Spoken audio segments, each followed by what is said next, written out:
अद्य बुधवासरः अथवा सौम्यवासरः माघ कृष्ण तृतीया दिनांक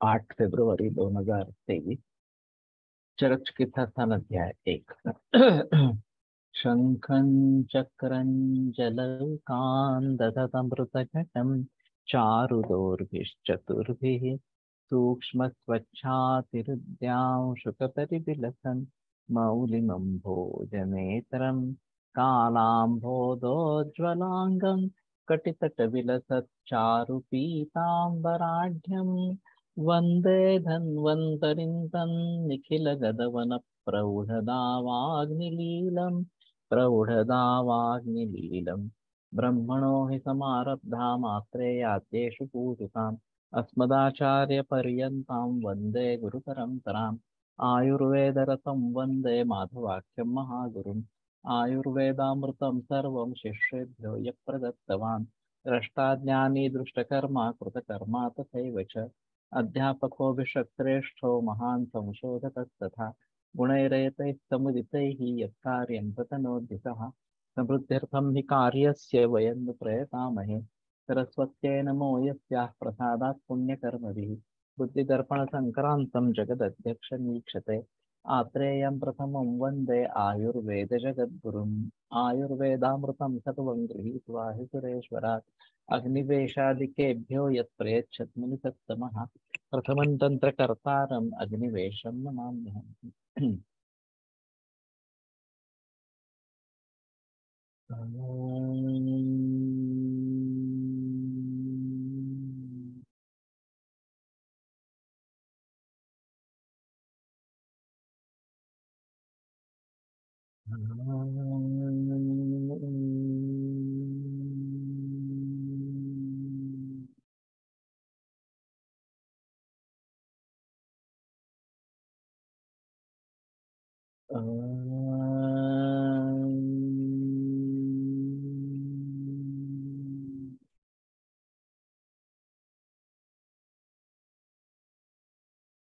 ओम शांति शांति शांति।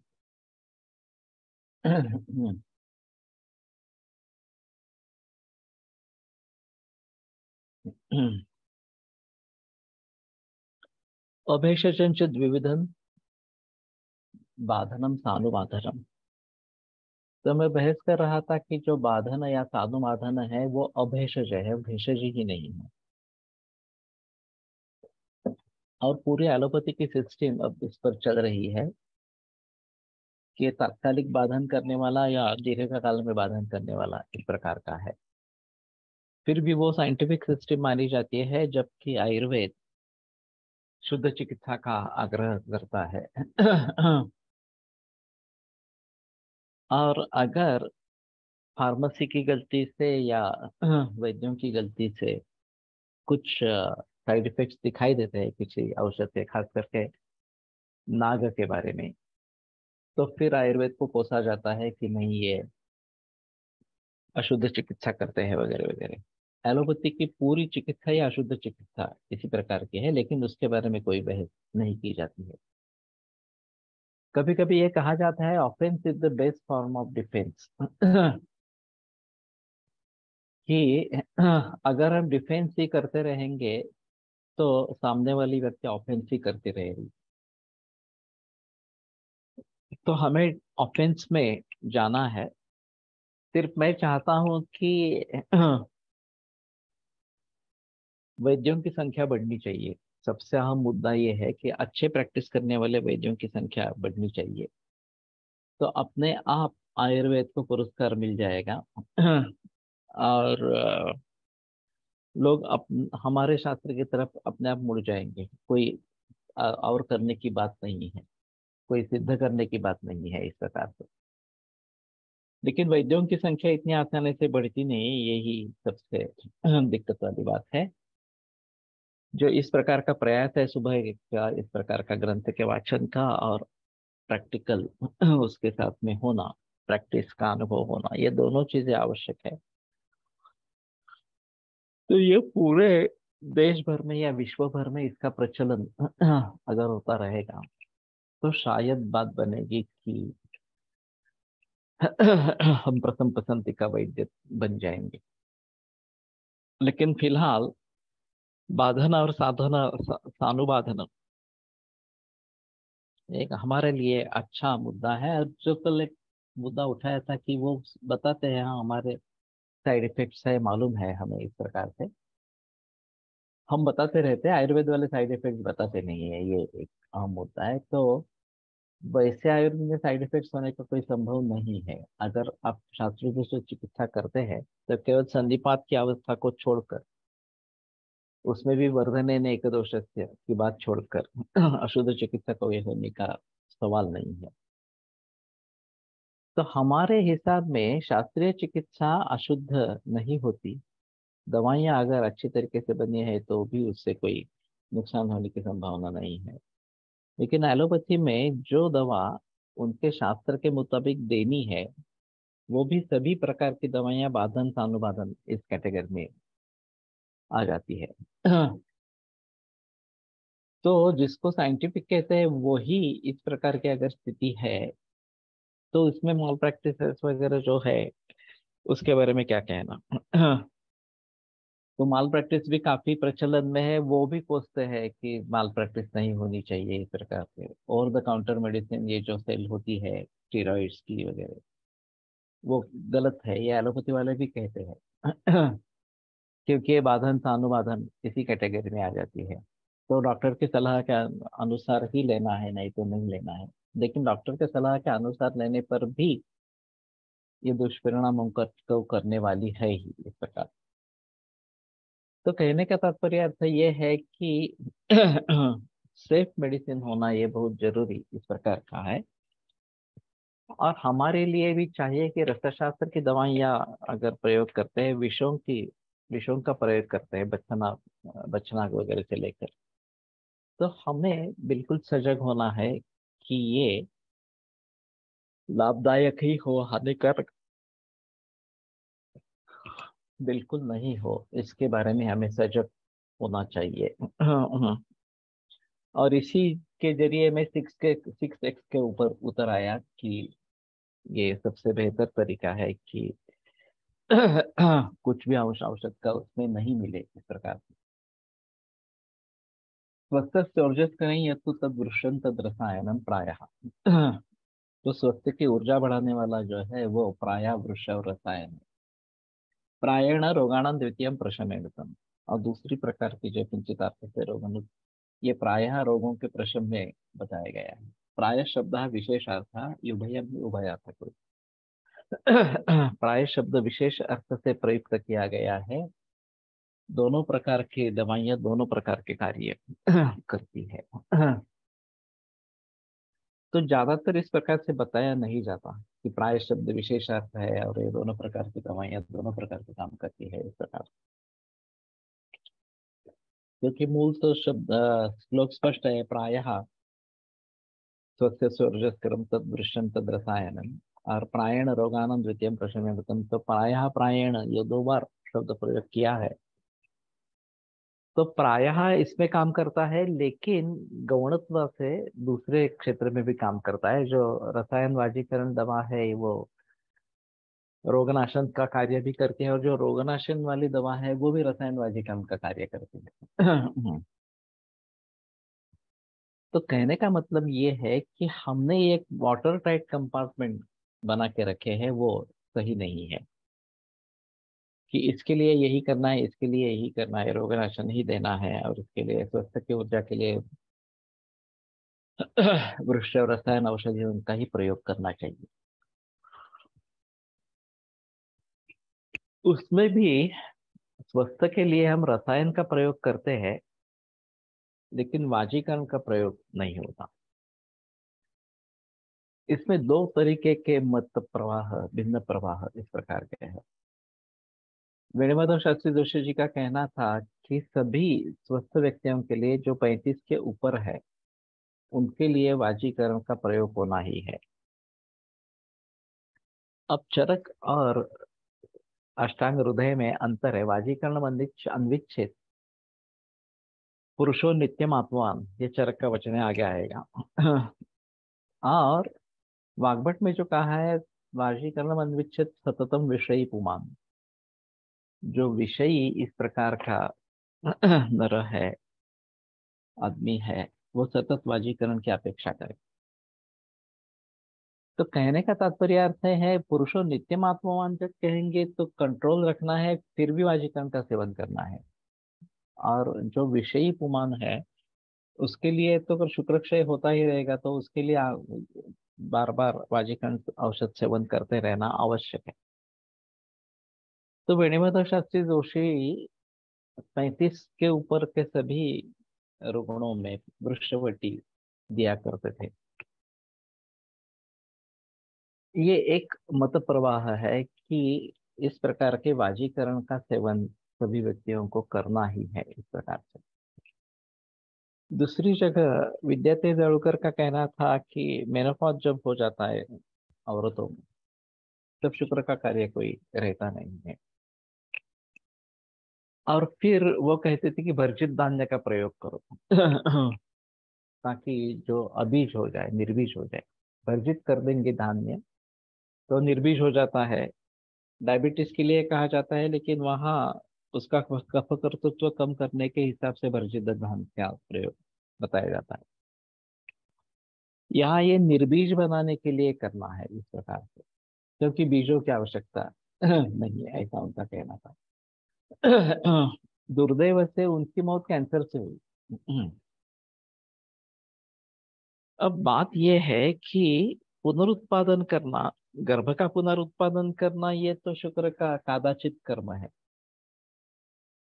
एक पूरे जीवन में 3-4 बार, 9-10 बार इतना हो सकता है। पुराने जमाने में तो 9-10 बार होता था, अभी 1 या 2 ही बार होता है। एबॉर्शंस होते हैं, एबॉर्शंस किए भी जाते हैं, ये भी बात है। लेकिन फिर भी 4-5 से आगे ये चला नहीं जाएगा इस प्रकार। लेकिन धातुओं का पुनर्निर्माण, ये जो शुक्र का कार्य है, क्षीणे रेतस्यानंतरा क्षीयन्ते धातवः सर्वे ततः शुष्यति मानवाः।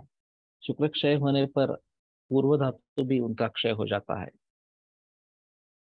और कोलटकर सर का कहना था कि पुरुष और स्त्रियों में, दोनों में शुक्र का जो कार्य है वो धातुओं का पुनरुत्पाद करना इस प्रकार का है। और खास करके व्रण चिकित्सा में इसके रेफरेंसेस मिलते हैं। स्त्रीणाम तु स्मृति संस्पर्श दर्शनिश्चलिते स्मृते शुक्रे व्यवायजान दोषान असंसर्गे अवाप्नुयात्।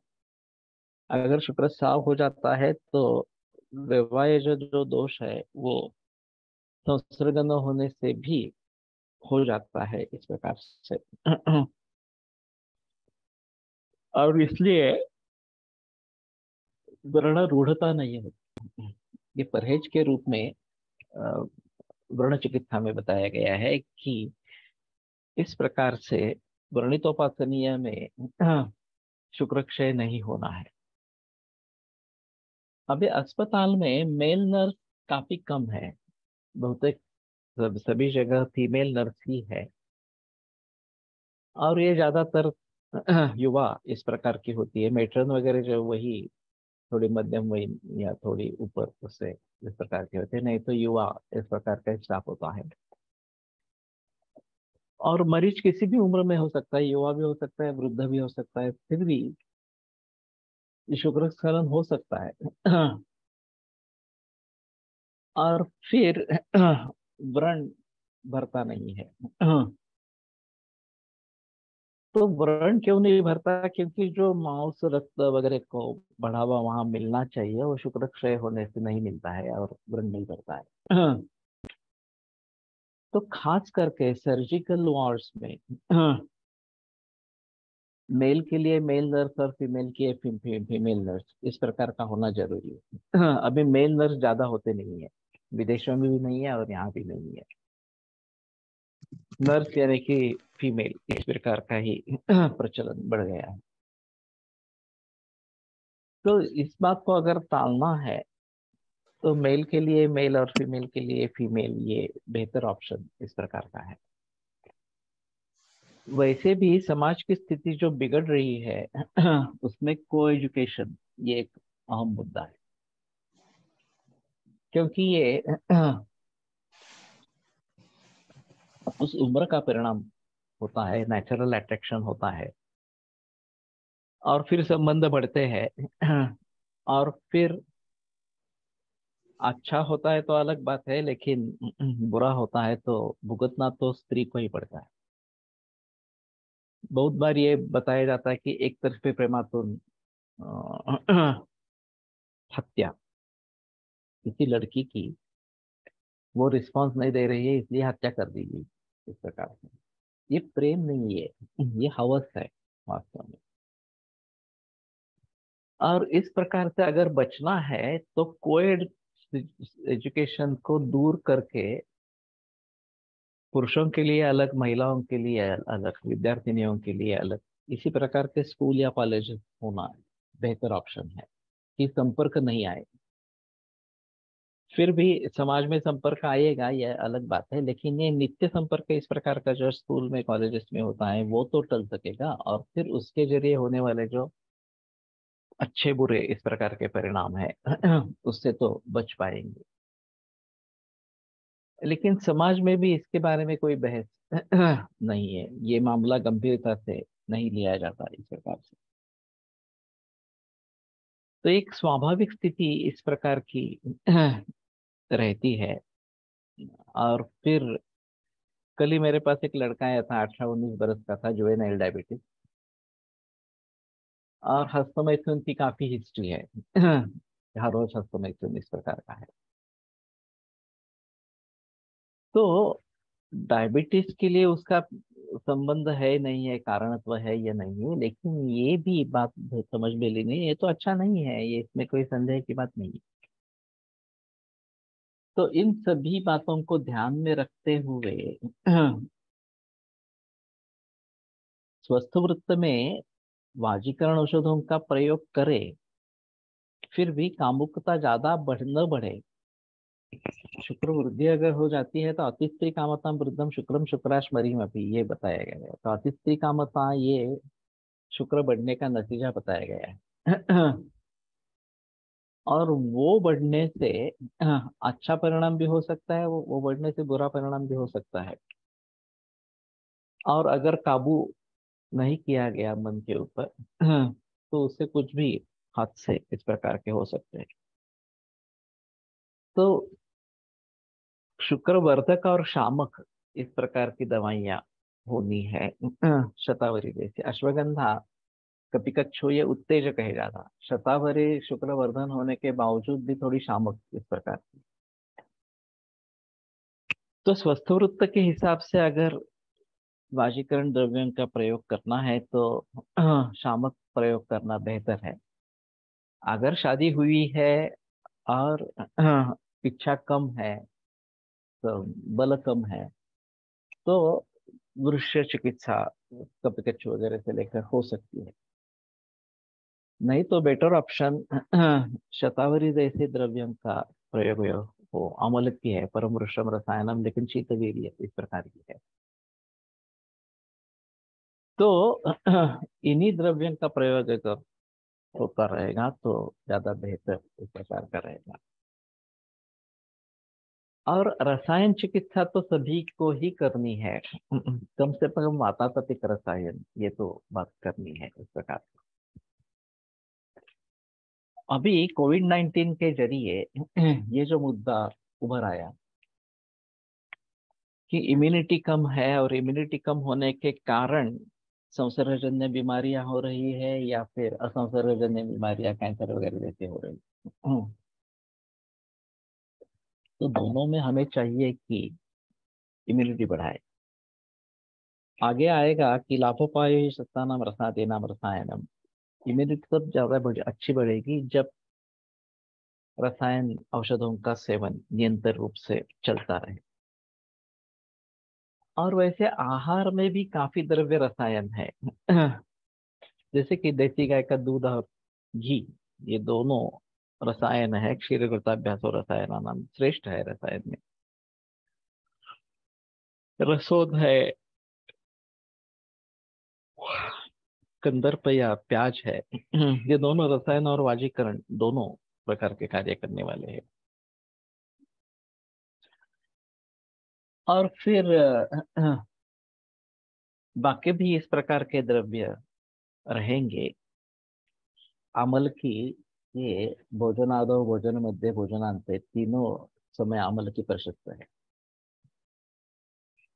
तो शायद इस प्रकार के कुछ ले लेंगे अमल के जैसे द्रव्य, तो उससे फायदा जरूर इस प्रकार का होगा। रसायन और वाजीकरण दोनों के फायदे मिलेंगे। आंवला कैंडी उपलब्ध है, मोरावाड़ा उपलब्ध है, च्यवनप्राश उपलब्ध है, इस प्रकार से। तो हमें रसायनों का सेवन निरंतर इस प्रकार का करना है। और जो एक आचार रसायन की बात बताई गई है, सत्यवादी क्रोधम निर्दुक्तम मध्यम इथनात् वगैरह वगैरह, इसका सेवन सभी को करना है। और इस आचार रसायन के साथ अगर च्यवनप्राश वगैरह दवाइयों का प्रयोग करते हैं तो वो सफल होते हैं। गुण ही रहते संबंधित ही प्रयुक्त और रसायन रसायन गुणान सर्वान यथोक्तान से समझने थे। तो अभी मैं मानता हूं कि अगर सच्चे रूप में स्वास्थ्य अच्छा रहना चाहिए या आरोग्य संपन्न दीर्घायु हमें प्राप्त होना चाहिए, तो दीर्घम आयु श्रुति मेधाम आरोग्यम तरुणम वया, ये सभी रसायन के फल है। और पूरे समाज को इस प्रकार से रसायन लेते रहना आवश्यक इस प्रकार का रहेगा। और फार्मेसी का रुख भी बदल कर रसायन स्वरूप के औषधियां बाजार में लाना। अभी च्यवनप्राश का प्रचलन काफी है, शतावरी कल्पक के बारे में भी बताया जाता है।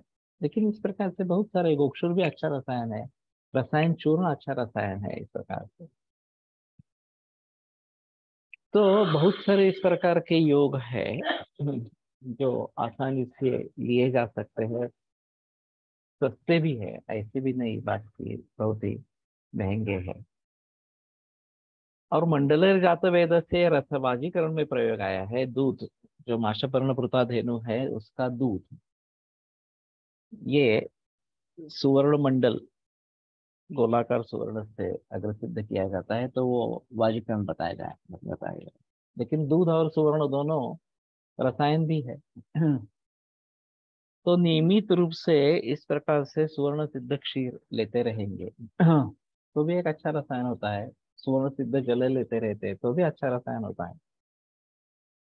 तो ये छोटे छोटे योग है, छोटी छोटी बातें हैं। और इसके जरिए अगर हमारी प्रतिकार शक्ति अच्छी रहती है तो दो तरीके से काम होता है। एक तो आरोग्य संपन्न दीर्घायु हमें प्राप्त होगा, और दूसरी तरफ जो रोग होने की संभावना है, चाहे इन्फेक्शियस डिसीजेस हो चाहे नॉन कम्युनिकेबल डिसीजेस हो, कोई भी, उसके चांसेस कम हो जाएंगे। तो इन दोनों दृष्टि से जो योग रसायन और वाजीकरण दोनों है, शतावरी भी रसायन भी है और शतावरी वाजीकरण भी है। अश्वगंधा भी उसी प्रकार की है, गोक्षुर भी उसी प्रकार का है, सुवर्ण उसी प्रकार का है। तो बहुत सारे ऐसी दवाइयाँ रहेगी कि जो दोनों प्रकार का कार्य करने वाली इस प्रकार के हैं। और स्वस्थ वृत्ति तक में इसका सेवन निरंतर चलना चाहिए। स्वस्थ व्यक्ति को इसका निरंतर सेवन करते रहना चाहिए। सिर्फ ये बात देखिए कि वाजीकरण का इस प्रकार का परिणाम न हो कि कामेच्छा बहुत ही बढ़ गई और फिर अत्याचार होने लगे इस प्रकार से। तो ये बात नहीं होनी चाहिए। ये कायाकल्प नाम की एक बीके पाध्याय गुर्जर वैद्य की किताब है, कादम्बरी है, वास्तव में आयुर्वेद की एकमात्र कादम्बरी है इस प्रकार। तो उन्होंने एक विलासी राजा को रसायन करवाया और फिर उन्हें लगने लगा कि अरे ये इसकी विलासिता बढ़ जाएगी तो दिक्कत वाली बात हो जाएगी। लेकिन हुआ नहीं है, ये तो कादम्बरी है। और वो राजा अच्छा बन गया इस प्रकार से। तो ये शायद बात हम धर्म के अधीन अर्थ और काम होने चाहिए, ये मुद्दा बार बार अगर उठाते रहेंगे तो हो सकेगी। तो ये ऊर्जस्कर है जो रसायन और वाजीकरण इस प्रकार का है, प्रायः इस प्रकार से प्रयोग किया जाता है। और मेरा कहना है कि सभी स्वस्थ वृत्त के लोगों को या स्वस्थ व्यक्तियों को इन दोनों का निरंतर सेवन करते रहना चाहिए। क्षीरोगुप्त अभ्यास और रसायनानाम इस सूत्र को लेकर खाने में घी और अलग तरह से दूध ये होना चाहिए और सुवर्ण सिद्ध कर लेते हैं तो ज्यादा बेहतर इस प्रकार का चॉइस है। तो 2 दफा खाना और 1 या 2 दफा दूध लेना ये श्रेयस्कर है, या फिर 1 दफा दूध और 1 दफा फल ये भी श्रेयस्कर है, लेकिन ये ऑर्गेनिक फल होने चाहिए, पेस्टिसाइड्स उसमें नहीं होने चाहिए। तो विटामिन्स के बारे में अभी जो बताया जाता है कि विटामिन्स एक अहम मुद्दा है, B12 डिफिशियंसी, D3 डिफिशियंसी ये काफी कॉमन इस प्रकार के हैं और बाकी भी विटामिन की डिफिशियंसी हो रही है। तो फल उसका एक अच्छा स्रोत है और हमारे हिसाब में फल खाने का निर्देश है, सैलड्स का निर्देश नहीं। फलान यादव समझते या दाढ़ी देनी बुद्धिमान, तो भोजन के पूर्व फल खा सकते हैं या फिर 2 भोजन के बीच में ये ले सकते हैं, आसानी से कैरी कर सकते हैं, खा सकते हैं। सिर्फ इतना ही है कि ये ऑर्गेनिक ही होने हैं, ये महत्वपूर्ण मुद्दा रहेगा। तो ये सबसे आइडियल रहेगा कि 2 दफा खाना, 1 दफा दूध, 1 दफा फल इस प्रकार से, नहीं तो 2 दफा दूध ये भी अच्छा तरीका इस प्रकार का है अगर फल नहीं मिल रहे हैं तो। और फिर ये बीमारियों से भी बचे रहेंगे। और आरोग्य संपन्न दीर्घायु इस प्रकार का प्राप्त होगा। इसके साथ में योग करेंगे, व्यायाम करेंगे, सदवृत्त का आचरण करेंगे तो कोई संभव नहीं है बीमार होने का इस प्रकार का। इस प्रकार से तत्काल युक्तम यदि नास्ति दैवम, केवल दैव ही अगर प्रतिकूल है तो अलग बात है। हाँ, निघून येऊ का? ठीक आहे, 2 मिनिटं थांबता येईल।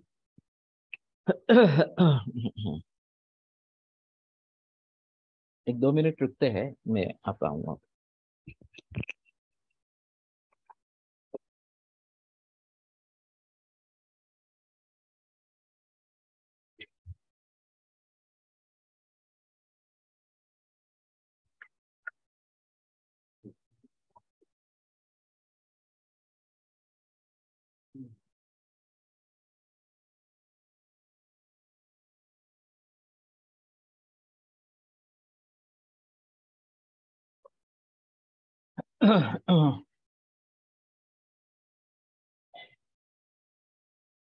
तो हम सभी को रसायन औषधियों का सेवन करते रहना आवश्यक इस प्रकार का है सभी घर वालों को।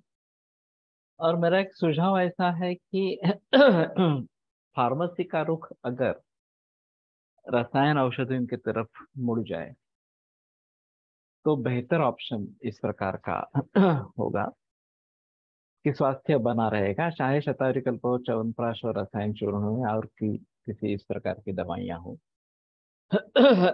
वैसे वाजीकरण औषधी यहाँ तो काफी प्रचलन में है। शुक्र क्षयामध्ये पण अति स्त्री कामता दिसते, व्यवायाचे सम्यक समाधान न मिळाले। शुक्र वृद्धिकर चिकित्से में ही अति स्त्री कामता चाहते। ये प्रॉब्लम है, समस्या है वास्तव में इस प्रकार की। और अगर वृक्ष दवाइयां देते हैं, अतिस्त्र कामता बढ़ती है, व्यवहाय हो जाता है, तो फिर शुक्र क्षय और हो जाता है, ये बात भी सही है। तो उन व्यक्तियों में शामक शुक्रवर्धक इन्हीं द्रव्यों का प्रयोग करना है कि जो शुक्रवर्धन करे लेकिन स्त्री कामता न बढ़ाए। कपिकच्छुर भृशम वृष्या, ये जो बात बताई जाती है कि अति वृष्य है कपिकच्छु, तो उस बात को ध्यान में रखते हुए इनमें ये टालना जरूरी है। जिनमें शुक्र क्षय है उसमें कपिकच्छु देना ठीक इस प्रकार का रहेगा। और दूसरी बात, सद्वृत्त का आचरण करना, या फिर इसके बारे में जो नियम बताए गए हैं उनके बारे में सोचना। सेवेत कामतः कामं तृप्तो वाचि कृतैर्हिमे त्रिहाद वसंत शरदोः पक्षाद वर्षा निदागयोः। तो शीत ऋतु में ही अपने इच्छा के अनुसार वाजीकरण औषधों से तृप्त होकर काम सेवन करना। त्रिहाद वसंत शरदोः, वसंत और शरद ऋतु में 3-3 दिन के बाद करना है। और पक्षाद वर्षा निदागयोः, वर्षा ऋतु और ग्रीष्म ऋतु में 15 दिन में एक बार करना है। इतना ये कम बताया गया है। फिर भी शादी के बाद ये प्रमाण कम से कम दिन में एक दिन इस प्रकार का होता है। वृक्ष है पर शामक है, ये कैसे निर्धारित करें? Doctor Saroj wants to speak. Saroj, तुम अपना माइक ऑन करो और बोल सकते हो। जो शीतवीर्य इस प्रकार के वाजीकरण द्रव्य है, वो प्रायः शमन जाति के है। जो उष्णवीर्य द्रव्य है वो प्रायः उत्तेजित करने वाले इस प्रकार के हैं। सरोज, तुम अपना माइक ऑन कर सकती हो, नहीं तो मैं यहाँ से।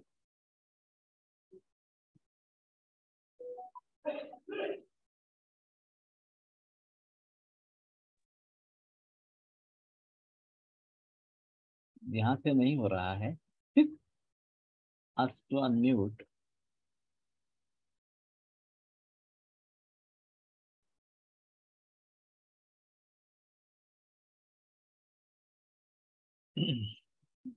यहाँ पे नहीं हो रहा है, तो तुम्हारे यहाँ से अनम्यूट करो। नहीं तो मैसेज टाइप करो। शतावरी ऐसे आहे, धात्री भी इसी प्रकार की है, गोक्षुर भी इसी प्रकार का है। ये शीतवीर्य है, मधुर है इस प्रकार से। तो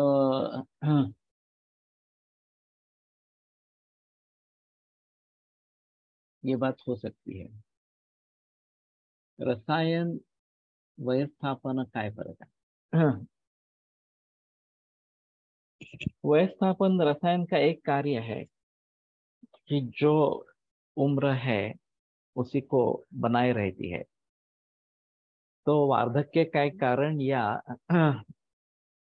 एज के हिसाब से जो परिवर्तन आते हैं वो नहीं होते हैं। और वैसे कुछ द्रव्य, कुछ योग व्यवस्थापन इस प्रकार से बताए गए हैं। तो एक रसायन का अंग बताया जाएगा। रसायन के बाकी जो द्रव्य रसायन बताए वो व्यवस्थापन भी करेंगे और बाकी भी चीजें करेंगे, इस प्रकार की स्थिति थोड़ी सी रहेगी। तो वो बेटर ऑप्शन इस प्रकार का रहेगा।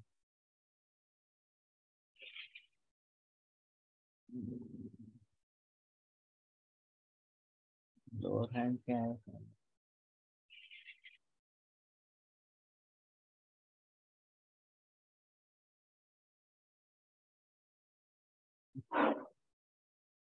नहीं तो ये मैसेज टाइप करो, बेटर ऑप्शन इस प्रकार का रहेगा।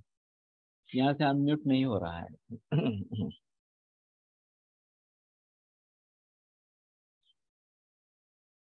तो कहने का तात्पर्य अर्थ ये है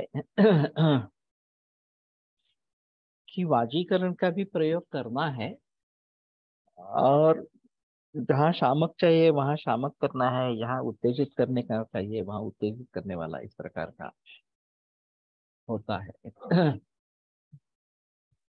वह है धातूवरच्या धातूवरच अवलंबून आहे ना। ऐसा है, बायोलॉजिकल एज और सच्चा एज क्या है, ये अलग अलग हो सकते हैं। कई दफा ये देखा जाता है कि जितनी उम्र दिख रही है उतनी उम्र है नहीं इस प्रकार से, लेकिन ज्यादा बूढ़े दिख रहे हैं। तो उल्टी भी बात हो सकती है कि युवा दिख रहे हैं लेकिन उम्र ज्यादा है इस प्रकार से।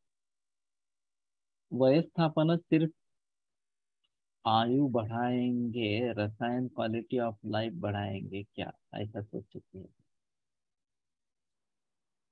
Quality sir. ऑफ लाइफ दोनों में मिलनी है। हेलो। जी सर, प्रणाम सर। हाँ।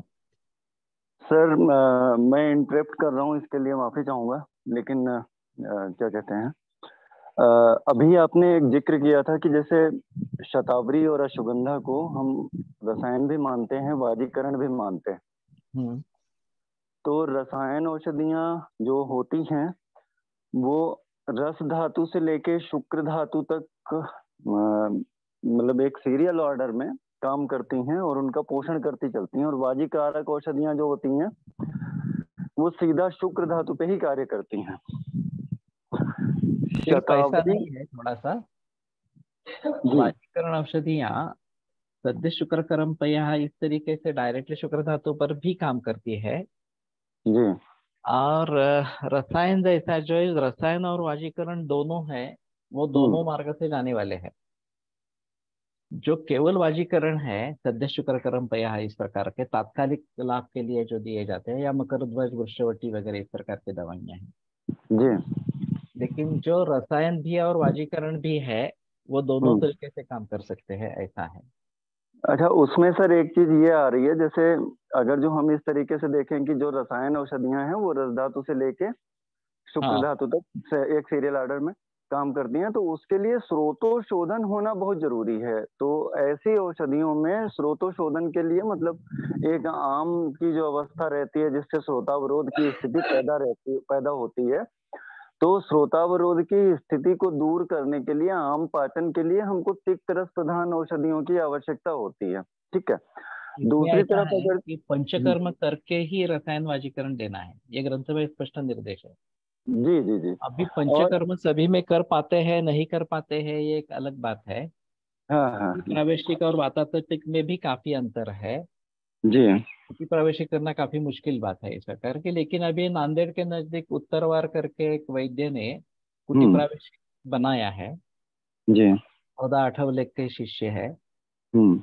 और ये काफी बड़े पैमाने पर उसने कई 48 48 लाख या ऐसे कोटि ऐसे जी। खर्च किए हैं। वो बात अलग है। लेकिन हम्म। कहने का तात्पर्य अर्थ ये है कि पंचकर्म करके ही करना उचित है। जी। लेकिन वातात्विक रसायन नित्य सेवन अगर करते हैं, हाँ। तो उससे भी जैसे मर्श और प्रतिमर्श नशे में फर्क किया गया है, कुटी वातात्मक स्थिति में फर्क किया गया है, उससे भी धीरे धीरे परिणाम होते ही रहते हैं। ऐसा नहीं है कि परिणाम नहीं होते हैं। जी जी जी। हम पंचकर्म सभी में कर सकेंगे ही, ये नहीं हम्म। बात बता सकते। जी। हाँ, बाकी तो दिक्कतें हैं दूसरी बहुत चीज सर सारी। इसमें ये आ रही थी कि जैसे वाजीकारक औषधियां जो होती हैं वो, जैसा हम सोच रहे हैं कि वो शुक्र धातु पे कार्य कर रही हैं और शुक्र के गुण जो हैं वो ओज के समान है, और ओज के समान या कफ के समान आप समझ सकते हैं कि कफ के समान शुक्र के गुण हैं। तो वहां पे अगर जो हम वाजीकारक औषधियां किसी को देते हैं, जैसे शतावरी है, मधुर मधुर शीत है, मधुर मधुर शीत है, तो शतावरी डायरेक्ट अपने गुणों की वजह से ये आम या कफ का उत्पादन या शुक्र के समान गुणों का उत्पादन शरीर में करके ये डायरेक्ट वाजीकारक का काम कर सकती है अपने गुणों की वजह से। ठीक है। लेकिन वहीं पे हम अगर जो रसायन औषधियों का उपयोग करें, तो रसायन औषधियों में जैसे कफ के उल्टे गुण, कफ में पृथ्वी और जल महाभूत की प्रधानता होती है, तो वहां पे कफ के पाचन के लिए हमको आकाश और वायु महाभूत प्रधान तिक्त रसों का सेवन साइमल्टेनियसली साथ में करना चाहिए। तो हम्म। शतावरी में मैंने कहीं पे ये भी पढ़ा है कि शायद ये मधुर मधुर शीत होने के बाद भी इसका विपाक तिक्त रस का होता है, और अपने तिक्त विपाक के कारण ये कफ का पाचन कर सकती है। एक उसमें चीज तिक्त तो ये रस भी थी। है, केवल जी। मधुर रस नहीं है शतावरी में। अच्छा, तिक्त रस भी है। तो हाँ अगर हाँ। ऐसी तिक्त रस औषधियां हम किसी पेशेंट को चयनित करते हैं, तो इन दैट सिनेरियो कि ये आमावस्था का पाक करके और श्रोतावरोध की स्थिति को दूर करते हुए ये रसायन का कार्य कर सकती है। कर सकती है। लेकिन यहाँ पे एक बात ये आती है कि जो रसायन औषधियां हैं वो समय ज्यादा लेंगी वाजीकरण करने में, और जो वाजीकारक औषधियां हैं वहां पे अगर जो हम पहले से ही शोधन चिकित्सा किए रहेंगे तो वो डायरेक्ट शुक्र धातु पे काम करेंगी और वहां पे मधुर रस औषधियां जितनी भी हैं हमारी वो सब कार्य करेंगी। तो ये हमारा थोड़ा सा अप्रोच था कि रसायन औषधियों को क्या हम बाजी कारक नाम दे सकते हैं, क्योंकि ये काल प्रभाव से वाजीकरण करेंगी तो, लेकिन समय ज्यादा लेंगी, तो क्या हम इसका वाजीकरण नाम का उपयोग कर सकते हैं ऐसा करके? ऐसा है ना, अपत्य संतानकरम या सद्यस्तम प्रहर्षणम। जी। तो अपत्य संतानकर ये एक अलग बात है, वाजीकरण का ही फल बताया है वो। रसद से शुक्र धातु तक सभी निर्माण अच्छा होगा तभी अपत्य संतान होगा। उसका जो बच्चा होगा वो भी अपत्य निर्माण करने के लिए क्षम होगा, इस प्रकार से। और सद्य प्रहर्षण प्रहर्षण जो है वो तात्कालिक परिणाम है इस प्रकार का, डायरेक्ट शुक्र धातु की वृद्धि करके उसका समाधान देना इस प्रकार से। और फिर रसायन औषध, इसमें रसोन भी रसायन औषध है, और शुंठी भी है इस प्रकार की जो कटुरसात्मक है, उष्णवीर्य है। जी, शुंठी तो तो सर्वश्रेष्ठ आम पाचक रसायन है। नहीं, वाजीकरण है, वाजीकरण है, शुक्र वृद्धि वृद्धि करने वाली है शुंठी जो है वो, इस प्रकार से। पिपली भी उसी प्रकार की है। तो इस अच्छा। प्रकार की दवाइयाँ किस प्रकार से वाजीकरण कार्य करती होगी ये देखना जी। पड़ेगा। जी। एक क्योंकि कफोशामक भी है और वाजीकरण भी है इस प्रकार से। शुंठी सर्वश्रेष्ठ आम पाचक है। तो हाँ हाँ, तो इसको हम लोग इस्तेमाल करते ही हैं। हाँ अ, हाँ शुंठी मतलब अदरक, अदरक तिक्त रस प्रधान है। अदरक अपने तिक्त रस प्रधान गुण की वजह से आम का पाचन करती है, तो शायद शुंठी में भी तिक्त रस हम्म प्रधानता जो कि विपाक में मधुर हो जाती है। हम्म तो तिक्त रस के कारण ये आम का पाचन करती होगी और मधुर विपाक होने की वजह से ये शुक्र को बल देती होगी, ऐसा सोच सकते हैं। होता है ना। वैसे भी जी। ऐसा है कि रसद से लेकर अगर सभी धातुओं का निर्माण अच्छा होना है तो किसी स्रोतस में अगर प्रॉब्लम है तो हमें उस स्रोतस के बारे में सोचना है और उसके अनुसार रसायन औषधियों का प्रयोग करना है। अभी हम ज्यादा ध्यान धातु सारता के तरफ नहीं देते। हमारा पाला पड़ता है वो धातु आसार लोगों से पाला पड़ता है, क्योंकि उसी के जरिए रोग होते हैं। धातु सार वाले बहुत कम लोग होते हैं। लेकिन अगर उस धातु आसारता को दूर करना है, उसकी ताकत बढ़ानी है ताकि उसका जो रोग है वो मिट जाएगा इस प्रकार से, तो कौन से रसायन किस धातु पर काम करने वाले हैं, कौन से वाजीकरण किस धातु पर काम करने वाले हैं, ये अलग से देखना पड़ेगा। मेरे मन में काफी वर्षों से है, हो नहीं रहा। जी। फंसलकर की जो किताब है मैंने थोड़ी सी आरंभ की, फिर वहीं पे रुक गई, इस प्रकार की है। तो धा धात्रीगोक्षर यानी होणारे शुक्रवृद्धि आणि कपिकच्छुन यात फरक है उसमें, लेकिन यही है कि ये उत्तेजक है, दूसरे शामक है। घराची साफसफाई करूनच रंग लावला जातो। ती साफसफाई पंचकर्माने करा किंवा तत् अधिकारी अर्थकारी उपलब्ध त्या उपायाने करा, नंतरच रसायन वाजीकरण द्याव्याचे रूप ग्रंथात स्पष्ट आलेले आहे। ये तो सही है। इसलिए वास्तव में जो करना है, अगर पंचकर्म रसायन वाजीकरण, तो पंचकर्म करके ही करना है। कैंसर में रसायन चिकित्सा अहम चिकित्सा है। और वहाँ पंचकर्म के लिए स्कोप ही नहीं है। जो हमारे पास बहुत एडवांस केसेस आते रहते हैं, मरने वाले तो लोग आते रहते हैं, कहाँ कर कैसे करेंगे पंचकर्म, नहीं पॉसिबल इस प्रकार से। तो सीधा रसायन पर उतर आना पड़ता है इस प्रकार से। आमोपाचक प्लस रसायन, गुड़ची पटोल शुंठी पिप्पली लहसुन, ये हो सकता है। तो कहने का तात्पर्य अर्थ ये है कि हमें शुंठी कटु, लेकिन विपाक मधुर है इसका, और फिर विपाक से मधुर इस प्रकार का ये शुक्रवर्धन कार्य होता है। तो मधुर विपाक अगर है तो वो शुक्र बढ़ाने वाला, इस प्रकार का बताया गया है। इसका कार्य जब विपाक होगा तब दिखाई देगा। शुरू में एक शुंठी का कार्य आमाशय में तो कफनाशन इस प्रकार का होगा, और वो पक्वाशय में चली जाती है, कटु विपाक होता है, विपाक होता है, वहां पे मधुर विपाक हो जाता है। मधुर सृष्ट मूत्र विपाक कफ शुक्र ला ये बात बताते हैं।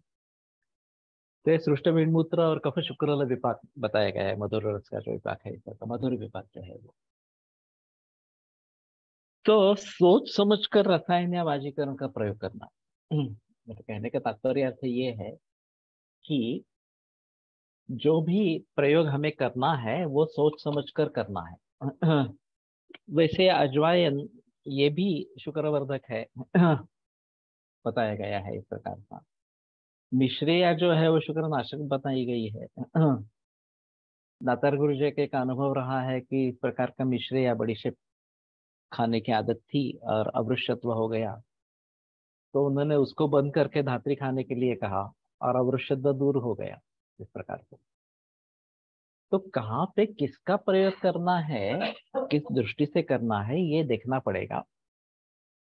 लेकिन कहने का तात्पर्य अर्थ ये है कि रसायन वाजीकरण औषध भी रोगनाशन है।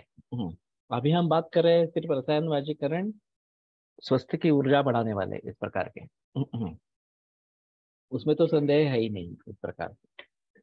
लेकिन प्रायः शब्द से रोगनाशन के लिए भी उनका कार्य होता है, और जो रोगनाशन बताए गए हैं वो भी स्वस्थ की ऊर्जा बढ़ाने वाले हैं।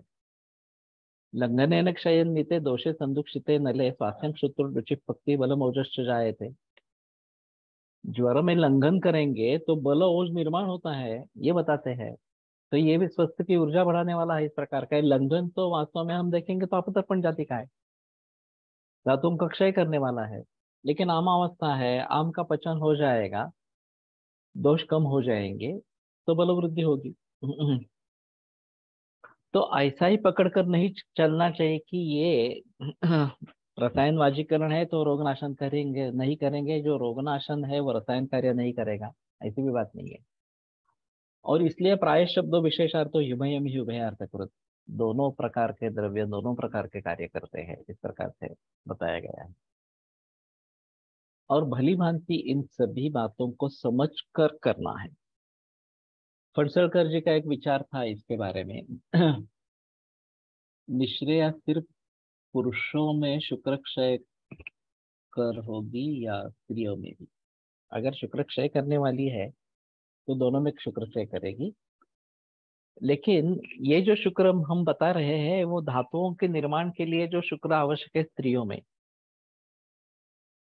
उस दृष्टि से है। वहां बीज अलग है। स्त्रियों में, पुरुषों में बीज और शुक्र दोनों एक ही है, लेकिन स्त्रियों में बीज अलग है जो आर्दव के नाम से कहा जाता है, जो उष्णवीर्य है इस प्रकार का। विश्रेया तद्गुणा प्रोक्ता विशेषा योनिशूलन, ये जो बात बताई गई है तो ये अलग बात है। खूप कल्पांमध्ये शीत वृक्ष ही द्रव्य असती, जास्त जसे आमलकी, उष्ण ही द्रव्य असते जसे अश्वगंधा पण वापरली जाते। मग दोन्ही काम अपेक्षा आहे शमन प्लस उत्तेजन। देखो ऐसा है कि केवल इस दृष्टि से इनका प्रयोग किया जाता है ऐसा नहीं है। वात शमन के लिए दोनों का प्रयोग हो सकता है, ऐसी भी बात हो सकती है। तो उस संयोग में उसकी कार्योत्तकता किस प्रकार की है ये देख लेना जरूरी इस प्रकार का रहे। पणसलकर जी का ऐसा कहना था कि रसायन वाजीकरण अध्याय में जो रसायन वाजीकरण बताए गए हैं और उनसे फलश्रुति में रोगों की सूची दी गई है। तो ये रोग ठीक होने के बाद फिर से न दोहराए, इसलिए उन रसायनों का प्रयोग करना है। च्यवनप्राश में रुद्रोग का निर्देश है इस प्रकार। या फिर कामला में दातार गुरु जी ने भी च्यवनप्राश देने के लिए कहा है इस प्रकार से, कामला ठीक होने के बाद। दूसरी जगह ऐसा है कि जब हम किसी रोग को देखते हैं, रोग की चिकित्सा को देखते हैं, तो शुरू में उसके सामान्य चिकित्सा सूत्र आते हैं। लंघनम के स्वेदनम कालो व्यवाग को रसा वगैरह वगैरह इस प्रकार। फिर दोष के प्रकार के अनुसार वातज ज्वर है तो क्या देना है, पित्तज ज्वर है तो क्या देना है वगैरह वगैरह, इस प्रकार के योग आते हैं। फिर उनके जो अन्य प्रकार है विषम ज्वर वगैरह इस प्रकार से उनके बारे में चिकित्सा आती है। उसके बाद में जो द्रव्य आते हैं वो रसायन वाजीकरण योजित अभयाम पिप्पलिम पृथक इस प्रकार के जो बात बताई जाती है, तो ये अभया पिप्पली ऐसे भी रसायन है इस प्रकार से। तो केवल उस रोग के नाशन के लिए करना है ऐसा नहीं है, बल बढ़ाना है। बलम ही अलम दोष अरम तत्परम तच्च बलप्रदम, ये माउसरस के बारे में जैसे बताया उसी प्रकार से रसायन वाजीकरण औषधों से अगर बल बढ़ जाता है तो रोग पर काबू आ जाता है, दोष पर कंट्रोल आ जाता है, ये भी बात है। तो वहां रोगनाशन के जरिए जो रसायन चिकित्सा है उनका प्रयोग करना है, वो रोग की अवस्था में जब धातु क्षय है, धातु का बल कम है, दोषों का बल ज्यादा है, तो उसमें रसायन वाजीकरण औषधों का प्रयोग करना है। तो ये डिस्टिंग्विशिंग फैक्टर है कि रसायन वाजीकरण वर्ण अध्याय में वर्णित इस प्रकार के रसायन वाजीकरणों का कब प्रयोग करना है, रोग के पुनरुत्पाद को टालने के लिए उनका प्रयोग करना है। और जो रोगों में रसायन वाजीकरण अंत में आते हैं, इलाजी बट्टी है तो फिर साब वृक्षा, पहला गुणधर्म जो बताया गया है तो वृक्ष है इस प्रकार का बताया गया है।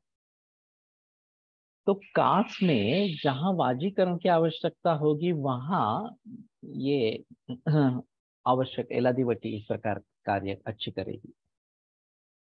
तो कहने का तात्पर्य अर्थ ये है कि सोच समझ कर चिकित्सा करनी है। और हम ये शायद भूल गए हैं कि रसायन चिकित्सा, वाजीकरण चिकित्सा रोगों की चिकित्साओं में भी करनी है। नहीं तो चरक में पहला अध्याय ये क्यों दिया, रसायन वाजीकरण क्यों दिया?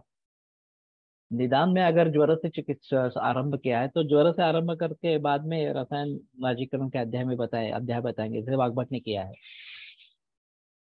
लेकिन चरक में पहले रसायन वाजीकरण दे दिया और फिर ज्वर चिकित्सा आरंभ हो गई। तो कहने का तात्पर्य अर्थ है कि रोग अनुत्पाद, ये विकार निर्माण ही न हो इसलिए रसायन वाजीकरण अच्छा है इस प्रकार से। और वैसे भी रोगों में भी इसकी सहायता जरूर मिलती है रसायन वाजीकरण की, रोग को ठीक करने के लिए, धातु बल को बढ़ाकर दोषों पर काबू पाने के लिए। और इसलिए रसायन वाजीकरण का एक अहम महत्व इस प्रकार का रहेगा। ठीक है। आगे बढ़ेंगे, अभी यहीं पे रुकते हैं। आयुर्वेद प्रकांडो निगदित इह हि शल्यतंत्र प्रधानः, शिष्येभ्यः शाश्वतोऽयं निखिल जन कृपा व्याप्त चित्तेन येन आयुर्वेदस्य वाञ्छन् पुनरपि भुवने ताञ्च सुष्ठु प्रतिष्ठाम् श्रेष्ठं धन्वन्तरिं तं प्रणमति च सदा वैद्यवर्गो हि नूनम्, वैद्यवर्गो हि नूनम्।